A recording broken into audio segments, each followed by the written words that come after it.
This again was Danny Thomas, and it was at a time when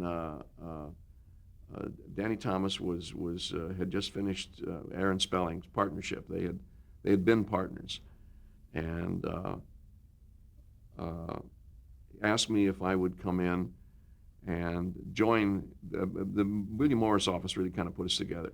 They were pushing my career toward directing and producing, and I wanted to stay on course as an actor.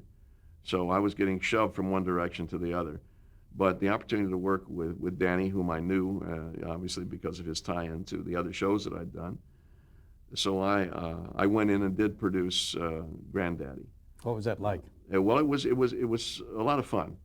You know, I keep saying it's a lot of fun, but my life has been a lot of fun. I'm one of those people who've been blessed by having one good experience after another, and I can certainly include this one. Ron Jacobs was the producer, line producer. I was a so-called executive producer, and it was the opportunity or the attempt to resurrect Make Room for Daddy, and to bring Danny back to television again. My greatest battle was trying to get him to dress like Granddaddy and not to dress like Daddy. I'd say, Danny, Granddad would not wear that shirt, you know, and we'd get into an argument about it. I mean, a friendly argument over it. But it was a nice experience for me. I had not been in a position before where I had been in not complete control, but certainly in as much control as I was with that. You had a stellar cast too, didn't you? Yes, we did. Marjorie Lord. Marjorie Lord was his wife. I had an occasion.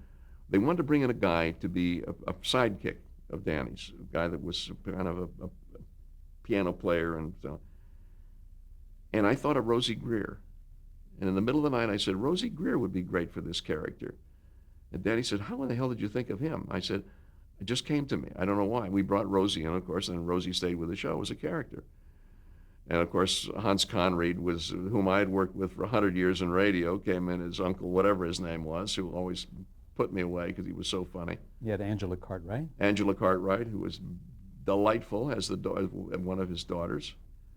And it was again a pleasant show because these were people that had been schooled in the old days of 3-camera. There was nothing to teach them. There was nothing for them really to learn. I did make one attempt, which I still am very proud of, and nobody ever gives it a thought except me. I decided that what was wrong with the 3-camera technique was it never had a fourth wall. So I said, using my motion picture experience at that time, I'm going to design a fourth wall, and it's very easy to do. You simply have a standing wall. You have a set piece, which I use as a piano, which is the line of demarcation between one side of the room and the other.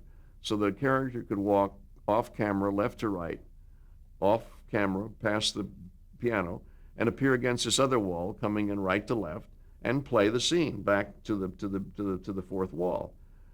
And we put that together and designed it, made a model, and we shot 2 shows that way. Danny could never figure it out. He could never figure, well, I'm walking off camera. I said, no, you're not, Danny. You're walking into camera. You're coming on this camera, because I had a 4th camera that just covered that side. And I used it mostly for just, close-ups or very, very tight shots. And it worked well. But in the final analysis, who gives a damn whether you have a 4th wall in a 3-camera show or not, I just got so tired of seeing people sitting around a dining room table with one side open, like who's going to show up and eat on this side? Are there seats on this side of the table? I always wanted to see who was over there.